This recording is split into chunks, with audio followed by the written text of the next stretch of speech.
अस्सलाम वालेकुम। मेरा नाम है वाइज़ अहमद और आज के इस लेक्चर में हम स्प्रिंग 2024 ऑपरेटिंग सिस्टम्स का 2A यानी कि लॉन्ग क्वेश्चंस का ए पार्ट देखने वाले हैं।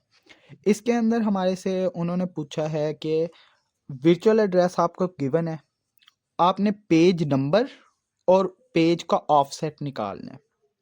ठीक है, तो पहले नंबर पे उन्होंने जो हमें डाटा दिया उन्होंने कहा है कि जो फिज़िकल फ्रेम का साइज़ है वो हमारे पास 16 बाइट्स है। जो फ्रेम्स और पेजेस होते हैं ना, उनको हम लोग सेम साइज़ का रख रहे होते हैं। ठीक है, जो हमारी मेन मेमोरी के ऊपर साइज़ फ्रेम्स का होता है वो हम लोगों ने सेम एज पेज साइज़ रखना होता है। तो अब हमारे पास जो पेज साइज़ होगा तो जाहिर सी बात है, अगर हमने सेम रखना है तो फिर वो भी 16 बाइट्स का ही होगा, यानी कि 16 ही होगा। ठीक है, उसके बाद अगर बिट्स के अंदर हम लोग वो फार्मूला लगाकर चेक करते हैं 16 बाइट्स को हम लोग किस तरीके से निकाल सकते हैं, वो हमारे पास बनता है 4।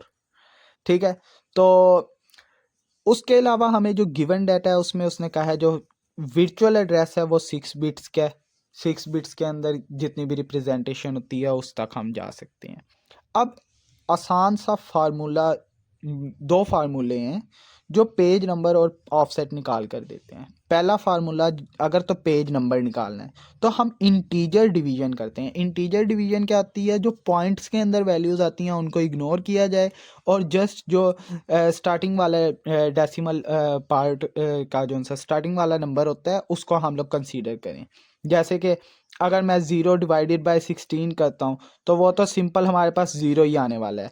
लेकिन अगर फॉर इंस्टेंस मैं 20 डिवाइडेड बाय 16 करता हूँ तो वो 1 पॉइंट समथिंग बनेगा, 1 पॉइंट समथिंग बन जाएगी वैल्यू। तो जो ये पॉइंट और उसके बाद वाली वैल्यू है इसको इग्नोर किया जाए और जस्ट 1 को कंसीडर किया जाए, इसे हम इंटीजर डिवीजन कहते हैं।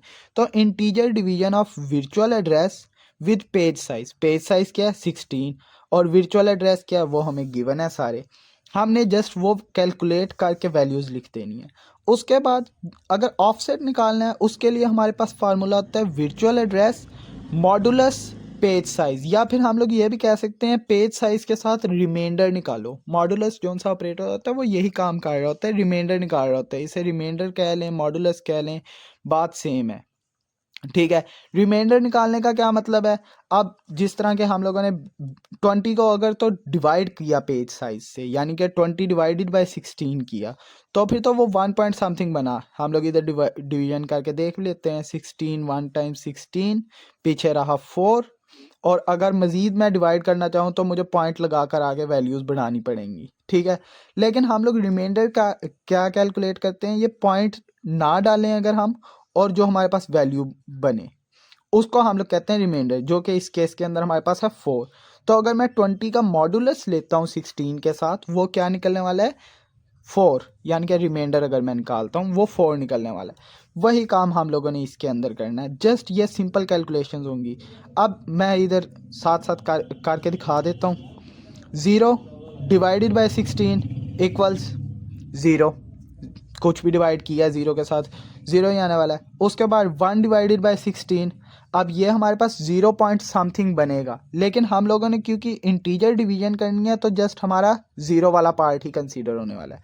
उसके बाद 20 डिवाइडेड बाय 16, ये भी 1 पॉइंट समथिंग बनेगा, 1 पॉइंट समथिंग बनेगा, लेकिन हम लोगों ने कंसीडर क्या करना है, जस्ट पॉइंट से पहले वाला पार्ट जो कि होगा 1। उसके बाद 2 डिवाइडेड बाय 16, इसी तरीके से ये भी हमारे पास 0 पॉइंट समथिंग वैल्यू बनेगी, कंसीडर हमने इंटीजर डिवीजन है तो जस्ट 0 करना है। आगे हम लोग 20 को डिवाइड करते हैं 16 से, ये भी हमारे पास 1 पॉइंट समथिंग बनेगा, 1 कंसीडर करेंगे। 21 के लिए भी 1 बनेगा। 32 कम्प्लीटली 2 टाइम्स अगर हम 16 को मल्टीप्लाई करें तो फिर कम्प्लीटली आ जाता है 32, तो फिर उसे हम लोग लिख देंगे 2। उसके बाद 31 के लिए देखें, वो भी 1 पॉइंट समथिंग वैल्यू आने वाली है, जस्ट हम लोग इंटीजर वैल्यू को लेंगे, जो डेसिमल पॉइंट्स है उसको इग्नोर करेंगे, एंड सो ऑन। सारों के लिए हमने जस्ट वो डिवीजन परफॉर्म करनी है सिंपल, और हमारे पास ये वैल्यूज़ आ जाएंगी। नेक्स्ट हम लोगों ने ऑफसेट के लिए क्या करना है, मॉडुलस यानी कि रिमाइंडर निकालना है। 0 से अगर हम 16 का मॉडुलस निकालें, कह लें 0 को अंदर रखा हमने, 16 बाहर रखा, 0 टाइम्स 0 बकाया, तो हमारे पास रिमाइंडर क्या है 0 है, जाहिर सी बात है, तो 0 लिख दिया। उसके बाद 1 अगर हम अंदर रखें तो फिर हमारे पास जाहिर सी बात है ये 0 टाइम्स 0 1 रिमाइंडर आएगा हमारे पास, 1 ही हम लोग लिख देंगे। उसके बाद 20 के लिए ऑलरेडी मैंने करके दिखाया, इस तरीके से रिमाइंडर निकाल लिया। 2 के लिए हम लोग रिमाइंडर निकालेंगे 2 आ जाएगा, 20 के लिए रिमाइंडर निकालेंगे 4 आ जाएगा, 21 के लिए निकालेंगे तो 5 आ जाएगा, एंड सो ऑन हम रिमाइंडर निकालते जाएंगे। सारी वैल्यूज़ के लिए हमारे पास निकल आएगा। मैं 60 के लिए निकाल कर इधर दिखा भी देता हूँ ताकि थोड़ी सी एम्बिग्विटी हमारे पास कम हो जाए। 60 मल्टीप्लाई 3 कितना होता है? 60 3 टाइम्स 3 6 टाइम्स 18 1 3 1 4 4 8, पीछे कितना रहा हमारे पास? 5 1 0 2 1 12, रिमाइंडर हमारा क्या है? 12 आया। इस तरीके से हम लोग सारे रिमाइंडर्स निकाल लेंगे और लिख देंगे। बस यही हमारे पास इस क्वेश्चन के अंदर हमने पेज नंबर्स एंड ऑफसेट्स निकाल कर देने थे। इस तरीके से हमारे पेज नंबर्स एंड ऑफसेट निकल जाएंगे। That is the solution of this question.